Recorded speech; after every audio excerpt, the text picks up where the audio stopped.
इनके रोल्स किस तरह से देख रहे हैं, like the death over specialist या फिर पावर प्ले जो स्पेशलिस्ट है,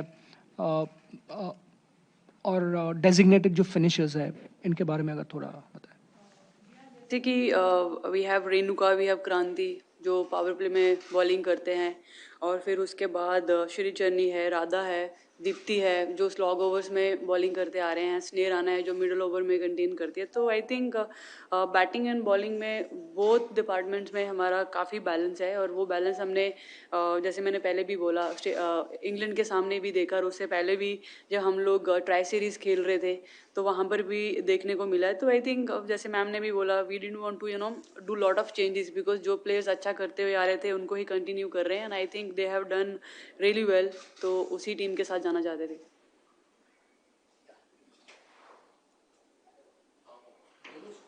देखा जाए तो Amanjot is not available against Australia, but she is there for the World Cup. What is the status of her injury? Was there an injury? What was that injury? If you can tell some details on it, and how important is her role being the all-rounder, given how she performed in the final T20, if I'm not wrong, making those 60 odd runs and helping team win the series? Mention she is one of the important player, और right now she is at COE, और वो अपनी fitness और छोटे मोटे Nicholls जो थे उसके ऊपर काम कर रही है, and that's why we have given a rest for Australia series, so that she can be fully available for world cup, क्योंकि वर्ल्ड कप हमारे लिए बहुत ज़्यादा इंपॉर्टेंट है। और अभी वो NCA में है, COE में है, वहाँ पर उसको प्रॉपरली उसको ट्रीटमेंट और उसके फिटनेस के ऊपर काम चल रहा है, और she will be available for the ODI world cup.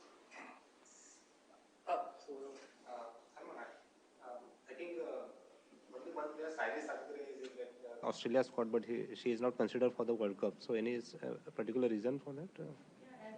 Because Australia series के लिए हमने जैसे कि अमनजोत की अभी COE में है, और उसकी जगह पर हमने सैली को लिया है, और जैसे ही अमनजोत अपना ODI वर्ल्ड कप के लिए आ जाएगी टीम में, तो इसलिए सैली को ऑस्ट्रेलिया सीरीज़ के लिए रखा है। Then Amanjot will be available for the ODI world cup. Spinners का कितना रोल रहेगा, बिकॉज ये होम वर्ल्ड कप हमने देखा 23 में जब इंडिया में हुआ तो मेंस टीम में तो काफ़ी वहाँ पर स्पिनर्स का बड़ा रोल रहा था। So this is one point, and secondly मतलब लास्ट वर्ल्ड कप से जो गलतियाँ कुछ आपने देखा, कुछ ऑब्जर्व किया, something that because we could not even qualify for the semifinal last 2 world cups, तो any areas, fielding obviously is improved, और क्रांति गॉड का अराइवल किस तरह से दिखती हैं आप, because last series was very impressive, 6 wicket भी लिए उन्होंने एक मैच में। अपने स्पिनर्स की बात करी तो स्पिनर्स ने हमेशा टीम के लिए अच्छा करा है। वही रीज़न था कि even though we played in England, but फिर भी हमने स्पिनर्स को ज़्यादा उनके स्किल के ऊपर ज़्यादा ट्रस्ट रखकर उनको टीम में ज़्यादा प्लेइंग 11 में इंक्लूड करा था। और जैसे आप बोल रहे हैं कि लास्ट 2 वर्ल्ड कप में हम लोगों ने क्वालिफाई नहीं करा, आई नो काफ़ी सारी मिस्टेक्स हुई थी, लेकिन उसके बावजूद भी we have been working really hard. जैसे आपने फील्डिंग का भी बोला, फील्डिंग के अभी रिजल्ट्स दिखना चालू हो गए हैं, वैसे ही बॉलिंग में भी अगर आप देखोगे तो प्लेयर्स आर टेकिंग रिस्पॉन्सिबिलिटी। जैसे क्रांति ने 6 विकेट्स लिए और टीम को जिताया उस दिन। तो आई थिंक पिछले 1-1.5 साल में हम लोगों ने काफ़ी अपनी मिस्टेक से सीखा है, और उसके साथ साथ हमें रिजल्ट्स अभी मिलना चालू हुआ है। तो आई थिंक ये टीम हमारे लिए बेस्ट टीम है, और इसके साथ वी आर गोइंग फॉरवर्ड।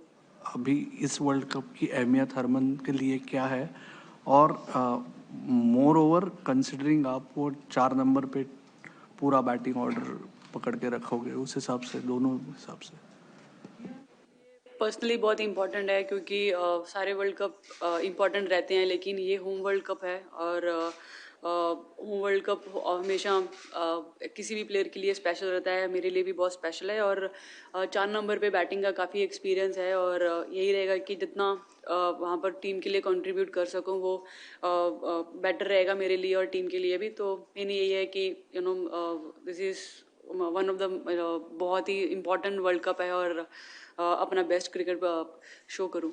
कितना कॉन्फिडेंस देता है ये ऑस्ट्रेलिया के टूर में जाते हुए प्लेयर्स को, और कितने एक्साइटेड है प्लेयर्स घर में वर्ल्ड कप खेलने के लिए?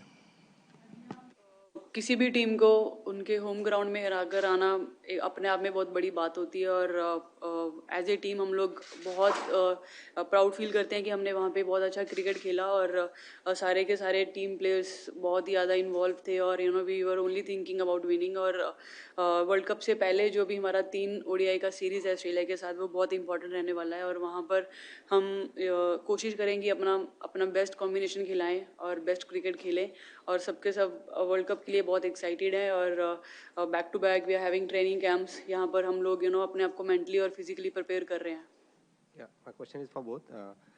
Considering earlier selection meetings, do you think that the way Indian team is performing recently in last couple of years, do you think this is the most easiest selection for the World Cup team? हाँ, ये हमारा हम लोग यही discuss कर रहे थे. सबसे शॉर्टेस्ट मीटिंग रहा है और होपफुली ये बेस्ट मीटिंग भी रहे.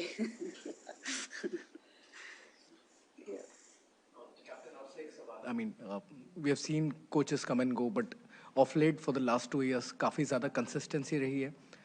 टीम का performance if you look in this particular year, series जीते इंग्लैंड में, अवे सीरीज, श्रीलंका में ओडीआई सीरीज जीते. तो ये जो सेटलमेंट है, जो कंसिस्टेंसी है और जो प्रोसेस आप लोग फॉलो करें, obviously it has given you the results. How much assuring is this factor for you going into the World Cup, because as you said it's a very important one for you personally as well?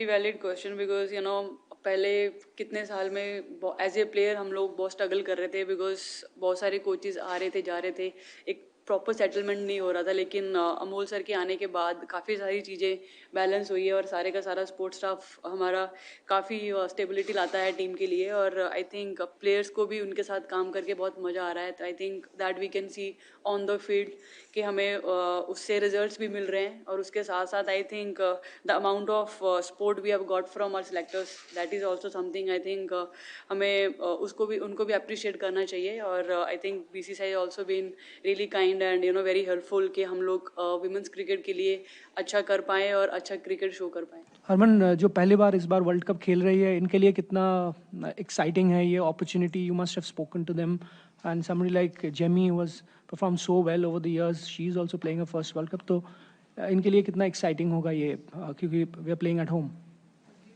सारे players हम लोग जब से world cup का पता चला था कि इंडिया में आने वाला है और तब से हम सारे के सब बहुत एक्साइटेड हैं. और जैसे आपने जेमी का नाम लिया, उसने इंडिया में जब भी हम लोगों ने मैचेस खेले हैं हमेशा बहुत अच्छा क्रिकेट खेला है और उसके साथ साथ बाकी के प्लेयर्स भी, हम सबके सब बहुत एक्साइटेड हैं. और जैसे मैंने पहले बोला कि होपफुली जैसे टीम का एटमॉस्फेयर चल रहा है और the kind of results we are getting, बस वही चीज़ों को हमें कंटिन्यू करना है.